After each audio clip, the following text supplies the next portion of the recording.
All right, welcome to week 8 for Algebra 1. We have only one learning target today, and it's kind of grouped together in one thing called special products. So I can multiply special products is what I'd like for you to know how to do. There are 3 special products. This really is, if you think about this, a plus b quantity squared. And when I square something is really a plus b times a plus b. So that's the first special product.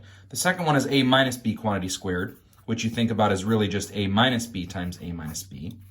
And the third one is 1 plus 1 minus. It's called a difference of 2 squares, which we'll get to that in a second, but a plus b times a minus b. This is the exact same thing as using FOIL that we talked about last week. I would like for you to know how to multiply them without using FOIL so that you can just look at it and know what it's going to be. Now, I want to give you the rules first. A plus b quantity squared is my first term squared, my second term squared, so this is first times first and last times last. And if you think about it, outer is AB, inner is also AB, and so when I put those together is 2AB. So this is the square of the first, the square of the second, and then double of the 2 terms combined.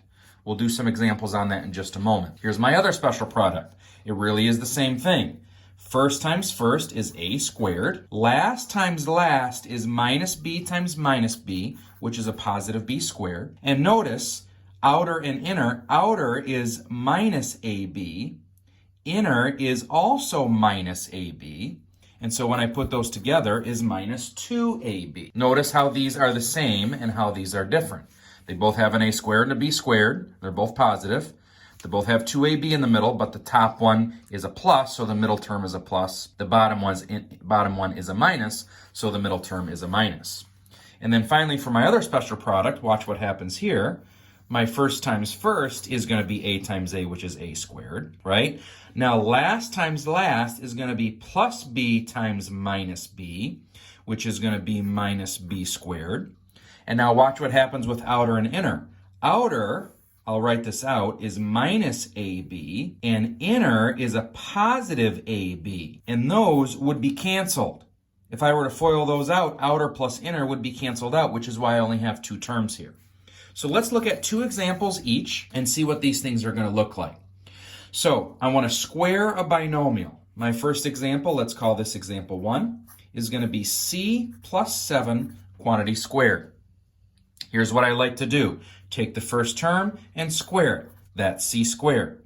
Take the last term and square it. That's 49. And for the middle term, I take the 2 numbers, put them together, and double it. So if I put these 2 numbers together, 7c, and when I double it, I get 14c. The problem is complete. It's really just a shortcut from FOIL that you know what the special products are, so you don't really have to do first, outer, inner, last. My second example is going to be 4p plus 7. A little bit different this time because I have a 4 out in the front, but nothing really changes. My first term squared, remember a squared, is going to be 16p squared. My last term squared is going to be a plus 49 because that's 7 times 7. And I take my 2 terms, a and b, put them together, and then double it. And when I multiply these together, 4p times 7, that's 28p. Then I have to double it, and 28 doubled is 56. So that's going to be 56p.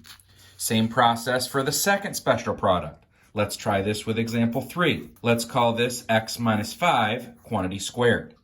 I take my first term and I square it. That makes x squared. I take my last term and I square it. And remember, this is going to be a positive because a negative 5 times a negative 5 is a positive 25. And my middle term, I put my 2 terms together and then double it. And remember, it's a minus. So my minus comes down. Take my 2 terms, put them together. That's 5x. And then I double it. That makes 10x. The problem is complete. Let's try this again with example 4. 2y minus 1 quantity squared.